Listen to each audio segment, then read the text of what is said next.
누군가가 물건을 훔쳐서 절도를 했는데 그 사람이 돈이 그렇게 많은 사람이 절도할 이유가 뭐가 있겠냐고 따지는 것과 똑같습니다.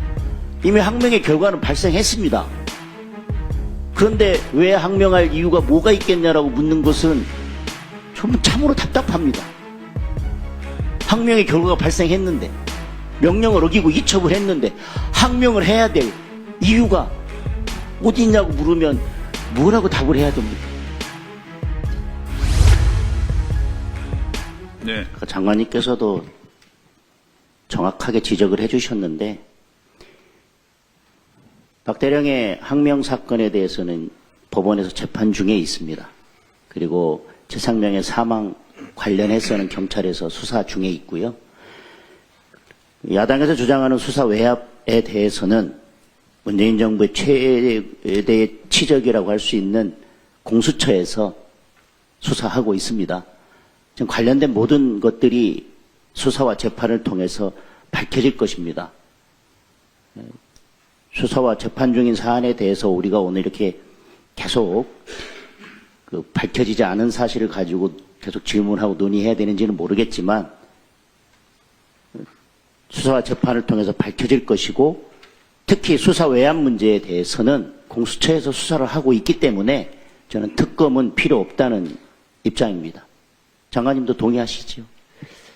네, 동의합니다. 법무관리관께 묻겠습니다. 군사경찰의 독립성 이러면서 군사경찰 직무집행법 여러 이야기가 나왔습니다만은 조사 자체에 개입한 것도 아니고요. 조사 마치고 이첩 관련해서 장관에게 보고가 된 사안이고 장관이 결재까지 했습니다. 그거에 대해서 법리적인 판단을 조금 더 검토하기 위해서 이첩을 잠깐 보류하라고 하는 지시, 군사법원법이나 다른 법의 여러 조항들을 종합적으로 체계적으로 해석하면 충분히 국방부 장관의 권한 내에 있는 문제라고 생각하시지요? 네, 권한 내에 있는 문제라고 생각합니다. 그런데 박 대령은 지시를 어기고 이첩을 했습니다. 상관의 명령에 복종하지 않았습니다. 항명의 결과는 발생했습니다. 누군가가 물건을 훔쳐서 절도를 했는데 그 사람이 돈이 그렇게 많은 사람이 절도할 이유가 뭐가 있겠냐고 따지는 것과 똑같습니다.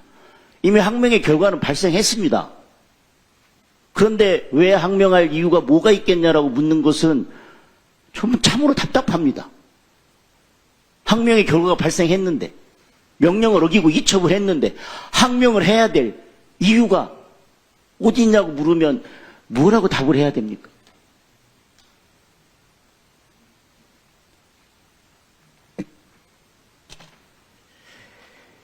그리고 지금 이와 같이 문제가 발생하게 된 것 여러 의원님들이 말씀하셨지만, 그리고 이첩 과정에서 법무관리관이 박 대령에게 설명한 내용도 그렇고요.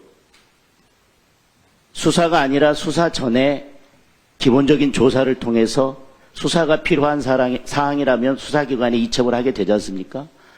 그 과정에서 기본적인 사실관계를 조사해 수사가 필요하다고 하면 그 단계에서 신속하게 지체 없이 이첩하는데, 법리적인 문제가 발생할 수도 있고 수사기관의 견해와 달라질 수도 있고 수사기관에 오히려 예단을 줄 수도 있기 때문에, 저는 지금 범죄를 인지하고 죄명을 기재해가지고 지금 이첩하는 이 방식에 대해서는 저는 적절히 재검토가 필요하고 제도적인 보완이 필요하다고 생각을 합니다. 그렇기 때문에 지금 이 문제가 발생했습니다.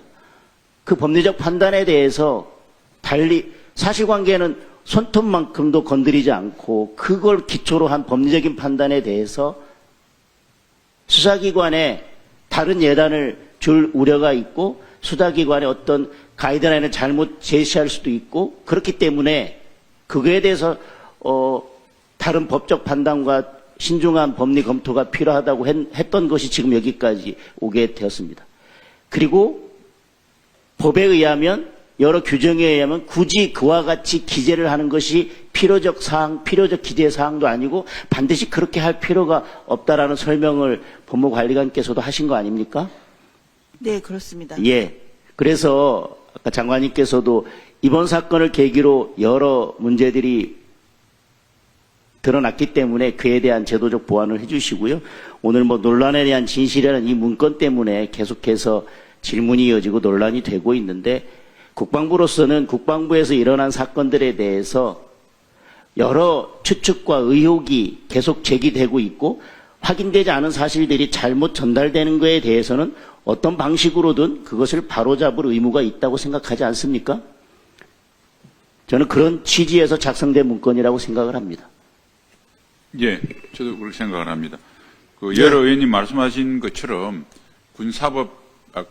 군사법이 개정된 지 1년이 됐기 때문에 시행하는 과정에서 사실 이번 사건을 통해서 여러 가지 문제점이 드러났다고 봅니다. 우선 이관 절차에 관련된 구체적인 문제, 그 다음에 이관을 했을 때 조사해서 사실관계만 조사를 하지 법리적 판단의 유보를 되도록 하는 것이 좋겠다는 그 문제, 군 검사가 검시를 계속 해야 되느냐 문제, 여러 가지 식별된 문제는 저희가 충분히 논의도 하고 정부 관련 부처하고도 소통한 후에 법사위에 보고를 드려서 여러 의원님들의 지혜를 다 수용을 해서 함정안을 만들도록 하겠습니다.